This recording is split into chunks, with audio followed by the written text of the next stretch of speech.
எல்லாருக்கும் என் அன்பான வணக்கம். இன்றைக்கி நம்ம வீடியோவில் பார்க்க போகிறது ஒரு சில விஷயங்கள். இனிமேல் நம்ம பார்க்க போகிறது எல்லாமே சத்குரு எப்படி தியானலிங்கா பண்ணுறதுக்கான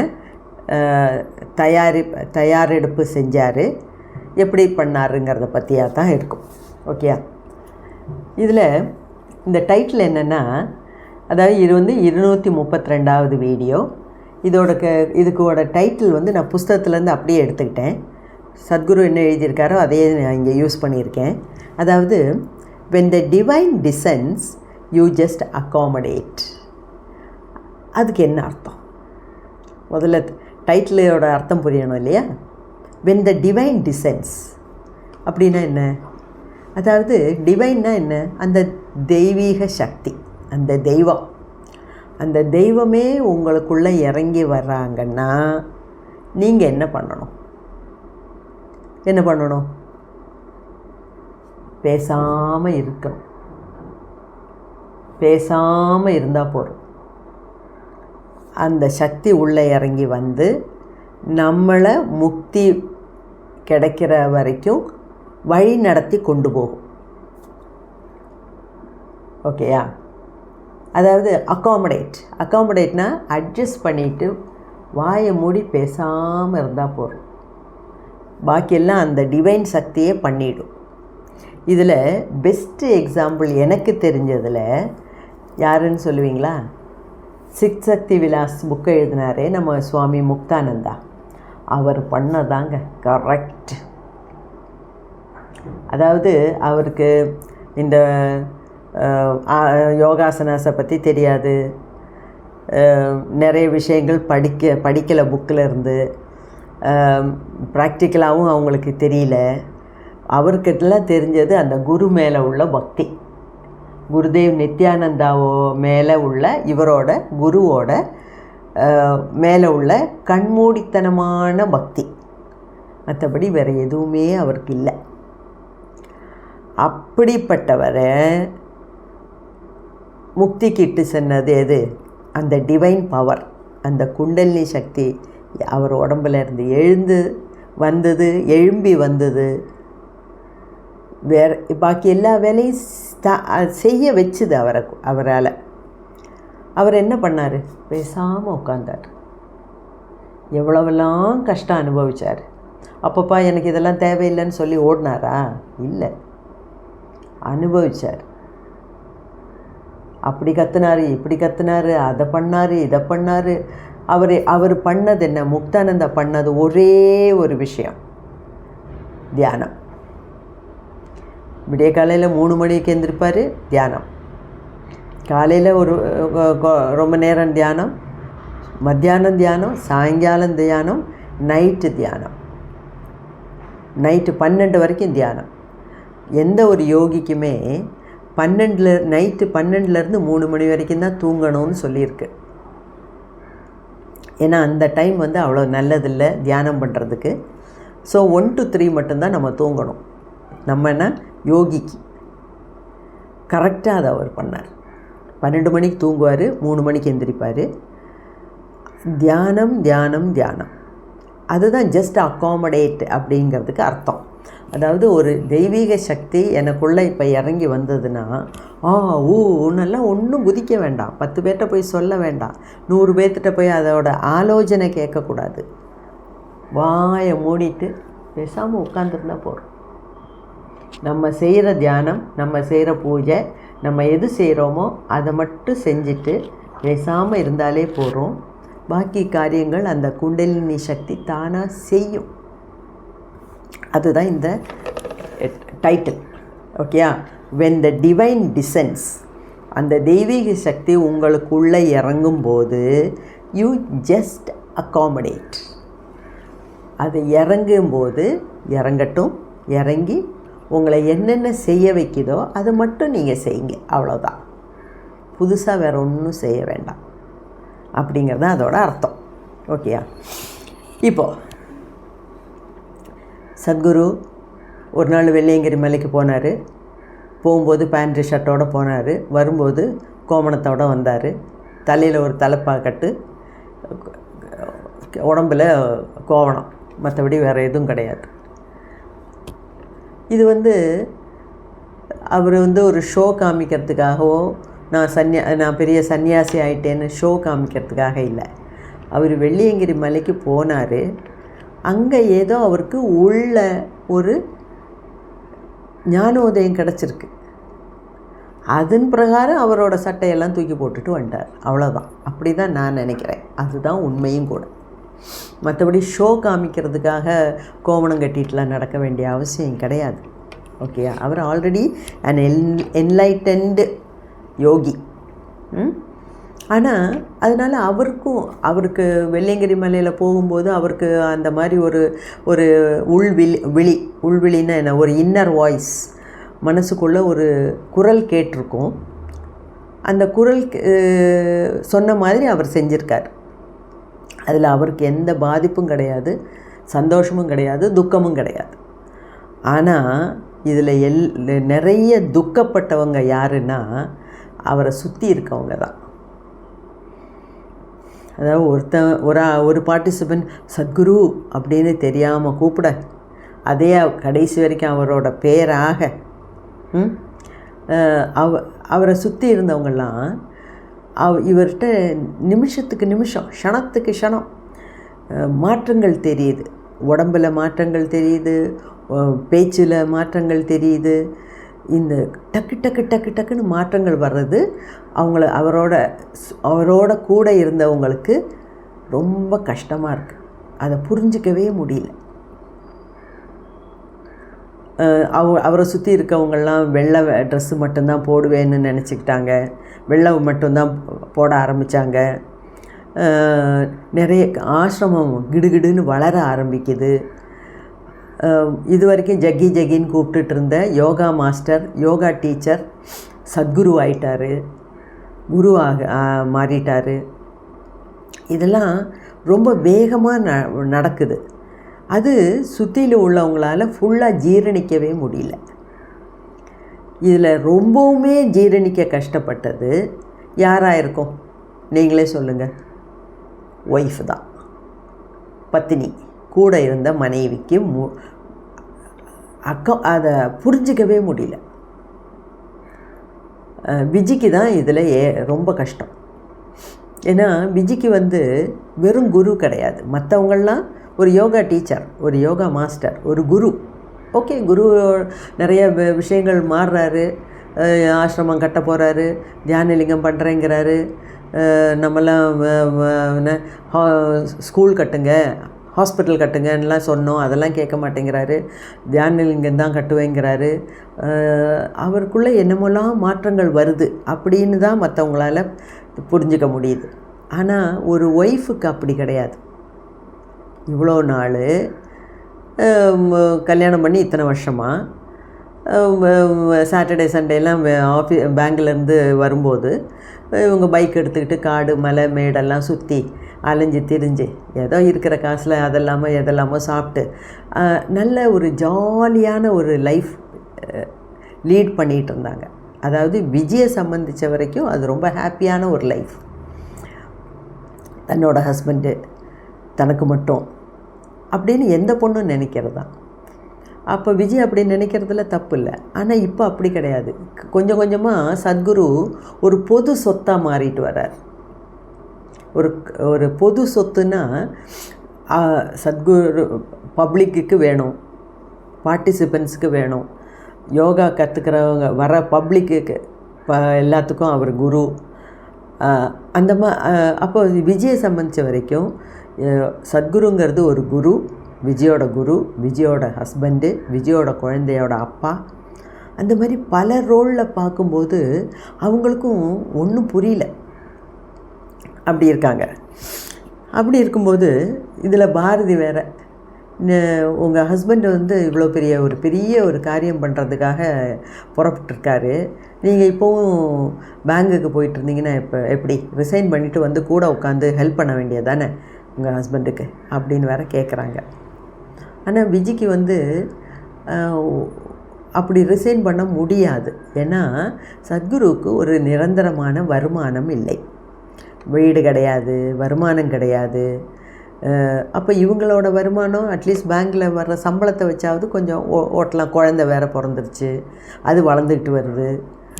என்னத்தை பார்த்துட்டு இவங்க ரிசைன் பண்ணுவாங்க அப்படின்லாம் அவங்க ரொம்ப மனசு வருத்தப்பட்டாங்க. நிறைய வாலண்டியர்ஸ் வீட்டில எல்லாம் போய் தங்குறாங்க. அவங்களுக்கெல்லாம் ரொம்ப சந்தோஷம், நம்மளோட குருவோட ஒய்ஃபுங்கிற மாதிரி அவங்க பார்த்துக்கிறாங்க. ஆனால் இவங்களுக்கு அதை அட்ஜஸ்ட் பண்ண முடியல. ஏன்னா இப்போ நம்ம வீட்டுக்கு நம்மளோட குருவோட ஒய்ஃப் வந்தால் நம்ம ரொம்ப தாங்குவோம், ரொம்ப மரியாதை காமிப்போம். ஃப்ரெண்ட்ஸ் மாதிரி பழக மாட்டோம், எப்போவுமே ஒரு டிஸ்டன்ஸ் விட்டு வைப்போம் இல்லையா? மரியாதை, அது மனசில் இருக்க மரியாதை. ஆனால் விஜிக்கு அந்த அவ்வளோ மரியாதையெல்லாம் ஒரு மாதிரி இருக்குது. அவங்களுக்கு பிடிக்கல. மொத்தத்தில் பிடிக்கலன்னா என்னடா இது எல்லாம் ஒரு சேர்ந்து ஒரு அவியல் பருவத்தில் ஆயிடுச்சே அப்படிங்கிற ஒரு நினப்பு. இது சத்குரு விஜயோட கையை பார்த்துட்டு, கைரேகை பார்த்துட்டு சொன்னாராம் ஒரு 10 வருஷத்துக்கு முன்னே, நீ ஒரு இமோஷ்னலாக உனக்கு நிறைய ஒரு கஷ்டங்கள் வரும் ஒரு 10 வருஷத்துக்கு அப்புறம் அப்படின்னு அன்றைக்கே பார்த்து சொல்லியிருக்கார். அன்றைக்கி பார்த்து சொன்னதுனால இன்றைக்கி நடக்கிற கஷ்டம் நமக்கு இன்றைக்கி. கடைசியில் என்னன்னு தெரியல, 1996 ரிசைன் பண்ணிட்டு கோயம்புத்தூருக்கே வந்துட்டாங்க விஜி பர்மனெண்ட்டாக. அதாவது விஜிக்கு எப்போவுமே தன்னோட ஹஸ்பண்ட் தனக்கு மட்டும் மண்டே டு ஃப்ரைடே பேங்கில் வேலை செய்யணும், சாட்டர்டே சண்டே இங்கே வந்தால் பைக் எடுத்துகிட்டு கார் எடுத்துகிட்டு ஊர் சுற்றணும், ஜாலியாக இருக்கணும். எந்த ஒரு பொண்ணும் இப்படி தான் நினைக்கிறா. அப்படி நினைக்கிறதுல எந்த தப்பும் கிடையாது. அப்படி தான் விஜயும் இருந்தாங்க. ஆனால் இப்போது தன் ஹஸ்பண்டை தனக்கு கிடைக்க மாட்டேங்கிறார். அவர் ஆசிரமம் ஆச்சு, அதாச்சு இதாச்சு, அதை பண்ணணும் இதை பண்ணணும். அவருக்கும் ஃபேமிலி லைஃப்பில் மனசு லயிக்கலை. இவங்களுக்கா அதனால ரொம்ப வருத்தம். நம்ம ஹஸ்பண்டை நம்ம கையில் கிடைக்கலையே, முன்ன மாதிரி சாட்டர்டே சண்டேலாம் நல்லா ஊர் சுற்ற முடியல, ஹாப்பியாக இருக்க முடியல, ஜாலியாக இருக்க முடியல. அவர் ரொம்ப சீரியஸ் ஆகிறாரு. அவர் தியானலிங்கத்தை பற்றியெல்லாம் சதா பேசிகிட்ருக்காரு, ரொம்ப தியானம் பண்ணுறாரு, ரொம்ப சீரியஸ் ஆகிட்டார். மொத்தத்தில் என் ஹஸ்பண்டு ரொம்ப சீரியஸ் ஆகிட்டார் அப்படிங்கிறதுல தான் விஜிக்கு வருத்தம்.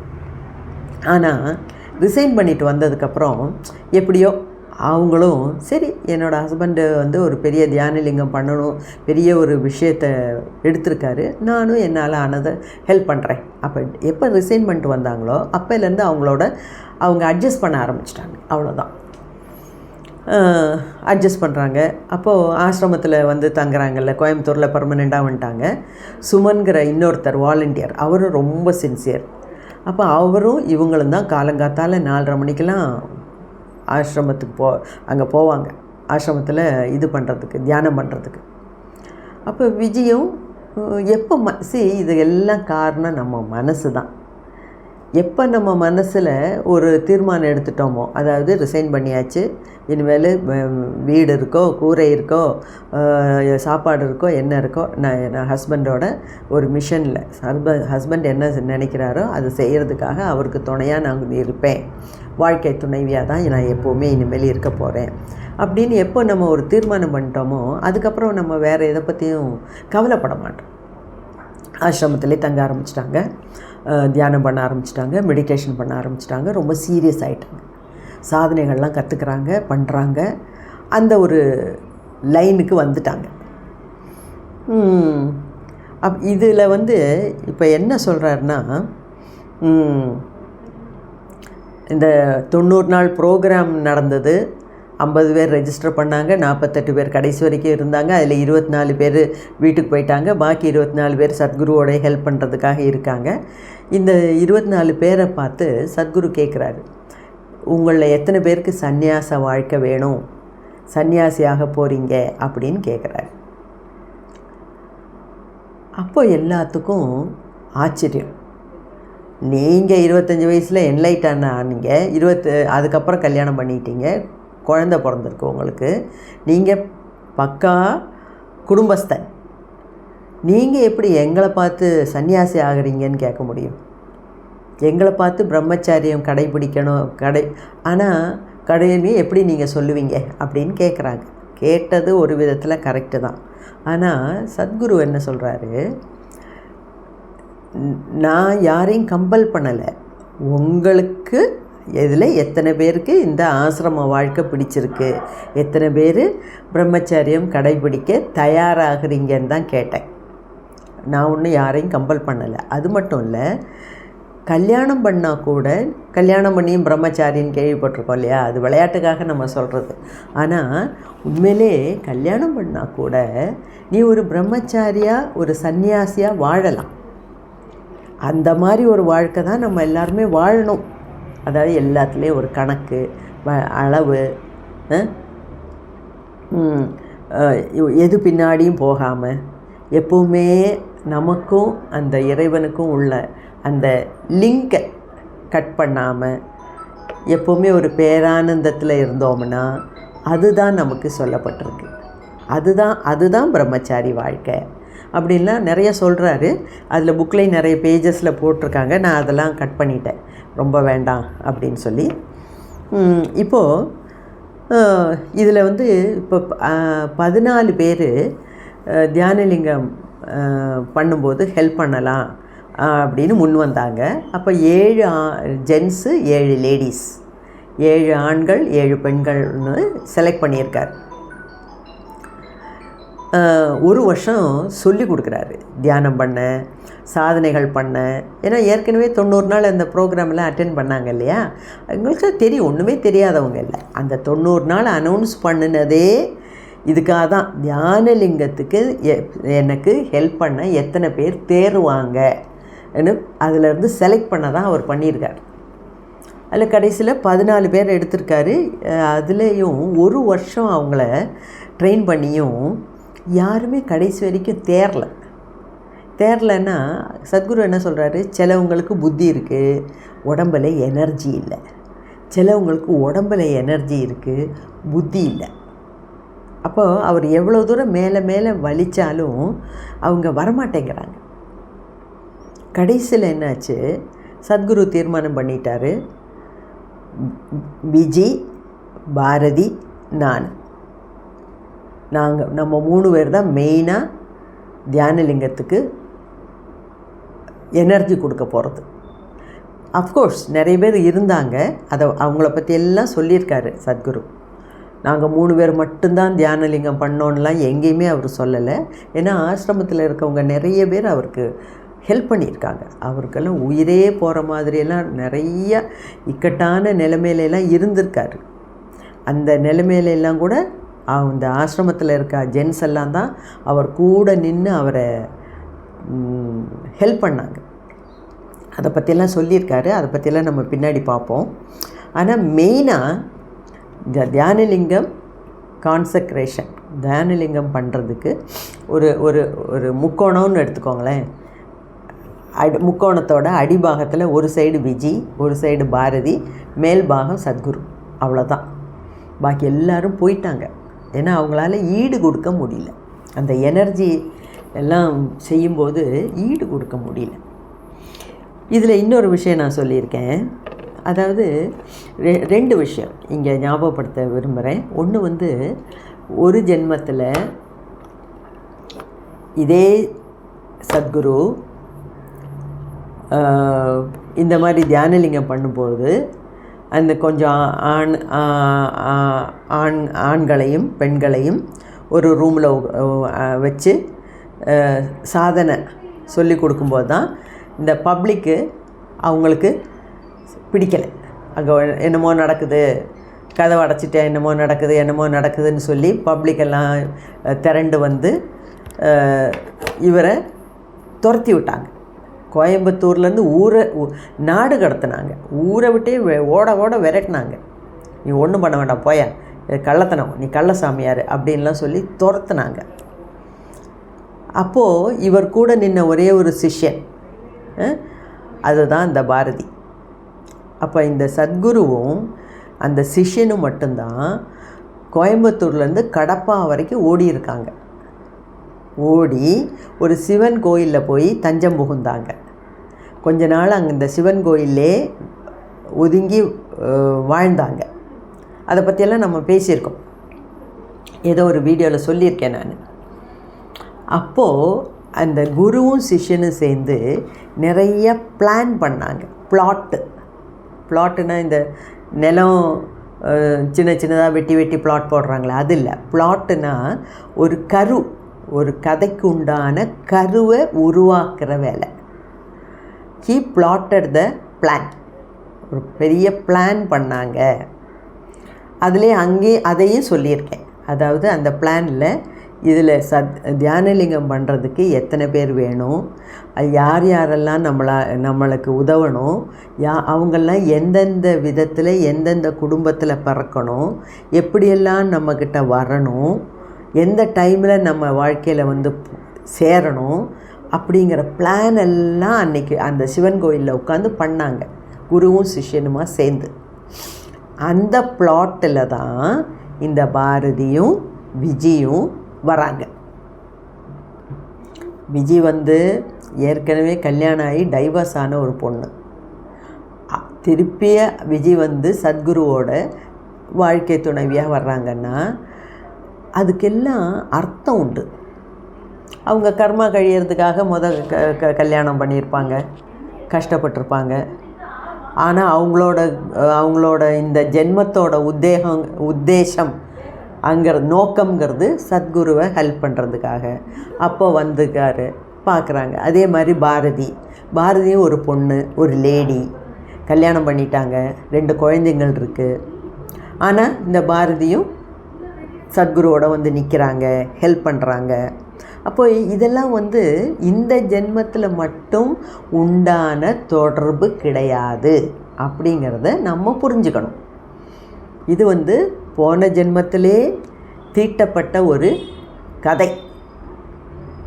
அந்த கதை கொஞ்சம் கொஞ்சமாக இப்போ அரங்கேறுது, அந்த நாடகம் அரங்கேறுது அப்படின்னு தான் நம்ம எடுத்துக்கணும். ஓகேயா? அது மாதிரி அதான் கடைசியில் விஜய், பாரதி, சத்குரு. இதில் என்னன்னா இன்னொரு விஷயம் நான் சொல்லணுன்னு நினைக்கிறேன். முன்னாடி ஒரு தடவை அப்போ இந்த பாரதி லைஃப் சத்குரு வாழ்க்கையில் வரணும், விஜய் சத்குரு வாழ்க்கையில் வரணும், இந்த ரோல் ப்ளே பண்ணணுன்னெல்லாம் போன ஜென்மத்திலே தீட்டப்பட்ட கதை. ஓகேயா? அதில் இன்னொரு விஷயம் நான் சொல்லியிருந்தேன். பாரதிங்கிறவங்க ஒரு இட நாடியும் 2 பிங்கள நாடியோடையும் பிறந்திருக்காங்க. அதுவும் போன ஜென்மத்திலே தீட்டப்பட்ட ஒரு கதையோட ஒரு அம்சம் அப்படின்னு. ஆனால் அந்த இடத்துல புக்கில் படிக்கும்போது எனக்கு சரியாக புரியல. இப்போ எனக்கு நல்லா புரியுது. அதாவது நானே என்னோடய வீடியோவில் இந்த 7 சக்கராஸை பற்றி ஒரு வீடியோ நிறைய 7 நாள் வீடியோ போட்டேன். அதே மாதிரி ஆஸ்ட்ரல் பாடியை பற்றி எல்லாம் 2-3 வீடியோ போட்டிருக்கேன். ஓகே? அதுலேயே இந்த நாடிகளை பற்றி நான் சொல்லியிருக்கேன். சுஷும்னா நாடி, இடகலை, பிங்களா. இடகலைங்கிறது இடது பாகம், பிங்களங்கிறது வலது பாகம். இடகலைங்கிறது ஃபெமினைன் எனர்ஜி, பிங்களங்கிறது மேல் எனர்ஜி. இடகலைங்கிறது சந்திரன் ஆதிக்கத்துக்கு உட்பட்டது. அதனால் அது ஜாஸ்தியாக அம்மா குணத்தை கொண்டு வரும். பிங்களங்கிறது சூரியனால், இடகலை சந்திரன் ஆதிக்கத்துக்கு உட்பட்டது. பிங்களங்கிறது வலது பாகத்தில் இருக்கிறது, அது சூரியன் ஆதிக்கத்துக்கு உட்பட்டது. அது அப்பாவோட குணங்களை வெளிக்கொண்டு வரும். இந்த அப்பா அம்மாங்கிறதுனா ஃபெமினைன் அண்ட் மேஸ்குலைன் குணங்கள் அப்படின்னெல்லாம் நானே பேசியிருக்கேன். அவ்வளோ வரைக்கும் எனக்கு புரிஞ்சுது, அது எனக்கு தெரியும். ஆனால் இங்கே என்ன சொல்லியிருக்காருன்னா, பாரதிக்கு ஒரு இடநாடியும் 2 பிங்கள நாடியுமாவே பிறந்திருக்காங்க அப்படின்னு சொன்னப்போ எப்படி அது முடியும் அப்படின்னு எனக்கு அந்த இடத்துல புரியல. ஆனால் இப்போ எனக்கு அது கிளியராக புரியுது. அதாவது இடநாடிங்கிறது பெண்மையின் குணம், பிங்கள நாடிங்கிறது ஒரு ஆணின் குணங்கள். ஓகே? இப்போது நம்மளை எடுத்துக்கிட்டாலே ஒரு பெண்ணுக்கு சில ஆண் குணம் இருக்கும், பெண் குணம் இருக்கும். ஒரு ஆணுக்கும் சில ஆண் குணங்களும் இருக்கும், பெண் குணங்களும் இருக்கும். அது இந்த ப்ரொப்போர்ஷன் மாறும்போது தான் நமக்கு தகராறு தொடங்குது. ஓகேயா? அப்போது இங்கே பாரதி ஒரு லேடி, ஒரு பெண்மணி, கல்யாணம் பண்ணிட்டாங்க, 2 குழந்தைகள் பெற்றிருக்காங்க, குடும்ப வாழ்க்கையில் இருந்திருக்காங்க. அப்போது ஆனால் அவங்க முன்னாடியிலேருந்தே, அதாவது சத்குருவை அதாவது பாரதியோட நாத்தனார் தான் சத்குருவை இன்ட்ரடியூஸ் பண்ணி வைக்கிறாங்க. சத்குரு வந்து பெரிய ஒரு மகான் எல்லாம் தெரியுது, என்னமோலாம் எனர்ஜியில் விளையாடுறாரு எல்லாம் புரியுது. ஆனால் எப்போவுமே பாரதிக்கு வந்து ஒரு ஆண் குணம். இந்த ஆண் குணம் பெண் குணம்னா என்ன மேடம் சொல்கிறீங்க அப்படின்னா, இப்போ நம்ம லேடிஸ் எல்லாம் நம்ம ரொம்ப இமோஷ்னல். ஆம்பளைங்க இமோஷ்னலாக இருக்க மாட்டாங்க. இமோஷ்னலான என்ன, ஃபீலிங்ஸ். ஆம்பளைங்களுக்கு ஃபீலிங்ஸ் இல்லையா? அப்படி இல்லை, ஆம்பளைங்களுக்கும் ஃபீலிங்ஸ் உண்டு. ஆனால் நம்மளை மாதிரி வெளியே காட்டிக்க மாட்டாங்க. இப்போ ஒரு ஆக்சிடெண்ட் ஆச்சு ரோட்டில், நமக்கு பார்த்தோம்னா கையோடாது காலோடாது, பதறும். ரத்தத்தை பார்த்தா தலை சுற்றி விழும். ஆம்பளைங்களுக்கு அப்படி கிடையாது. அவங்களுக்கு மனசில் இமோஷன் இல்லாமல் இல்லை, அவங்களுக்கும் எல்லாம் மனசில் இமோஷன் இருக்குது. ஐயோ, உடனே ஆம்புலன்ஸை கூப்பிடணுமா, போலீஸ்க்கு இன்ஃபார்ம் பண்ணணுமா, பக்கத்தில் என்ன ஹாஸ்பிட்டல் இருக்குது, அதை எடு இது எடு, அவங்க மொபைல் எடு, ரிலேட்டிவ்ஸு ஃபோன் பண்ணு. அந்த மாதிரி கன்ஸ்ட்ரக்டிவாக அவங்க திங்க் பண்ணுவாங்க ஆம்பளைங்க. நம்ம பொம்பளைங்க உட்காந்து அழுதுகிட்ருப்போம். இதில் எந்த குணம் நல்லது, ஆம்பளைங்க பெருசா பெம்பளைங்க பெருசா, அதெல்லாம் நமக்கு வேண்டாத விஷயம். நான் அதை பற்றி பேசலை. அதாவது நான் என்ன சொல்ல வரேன்னா, லேடிஸ் ஆர் மோர் இமோஷ்னல். இமோஷ்னல்னால் நமக்கு ஃபீலிங்ஸை ரொம்ப வெளியே காமிச்சிக்குவோம். ஃபீலிங்ஸ் தான் ஜாஸ்தியாக இருக்கும். அப்போது புத்தி வேலை செய்யாது. அதுக்குன்னு புத்தி இல்லைன்னு சொல்லலை. அதே சமயத்தில் ஆம்பளைங்கள்லாம் ஃபீலிங்ஸை ரொம்ப அங்கே ஆம்பளைங்களும் சேர்ந்து உட்காந்து ஆக்சிடெண்ட் நடக்கிற இடத்துல உட்காந்து அழுதுட்டு இருந்தால் அவங்க அப்படி பண்ண மாட்டாங்க. புத்தி வேலை செய்யும். அதுக்கு அர்த்தம். ஸோ ஆண் குணம் பெண் குணம்ங்கிறது அர்த்தம் அதுதான். ஓகேயா? ஸோ இதில் விஜய்ங்கிறவங்க கம்ப்ளீட்டாக ஃபெமினைன், இமோஷ்னல் டைப். அதே சமயத்தில் பாரதிங்கிறது பெண்ணு ஆனாங்கன்னா கூட, 2 குழந்தைங்களுக்கு அம்மாவானா கூட அவங்க இமோஷ்னல் கிடையாது. அவங்க லாஜிக், புத்தி யூஸ் பண்ணுறாங்க. அது முன்னிலேருந்தே பாரதி வந்து சத்குருவோட அந்த டிஸ்டன்ஸ் மெயின்டைன் பண்ணி தான் போகிறாங்க. இப்போது ஒரு பாரதிக்கு நாத்தனார் முகாந்திரம் சத்குருவை தெரியுது, சத்குரு பெரிய ஆளுன்னு புரியுது, மனசுக்குள்ளே புரியுது, எனர்ஜியில் விளையாடுற ஆளுன்னு தெரியுது, பெரிய ஒரு யோகி ஞானி எல்லாம் புரியுது.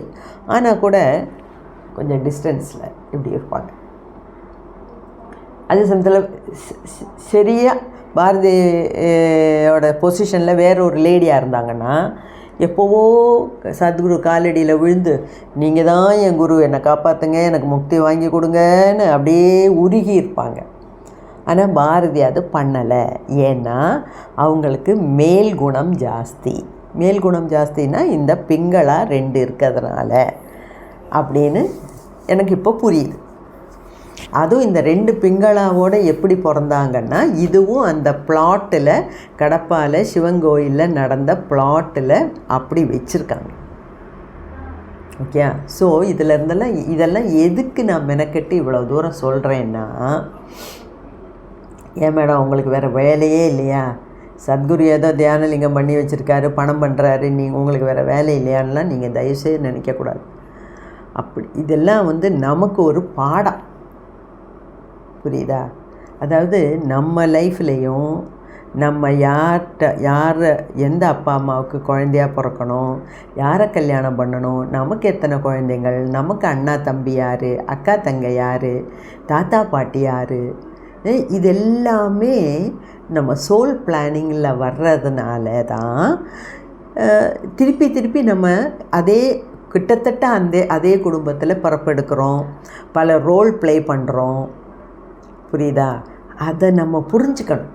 அதுக்காக தான் மெனக்கெட்டு இதெல்லாம் இவ்வளோ தூரம் சொல்கிறேன். ஓகே? ஸோ இந்த மாதிரி இது பண்ணி கடைசியில் இவங்க 3 பேரும் தான்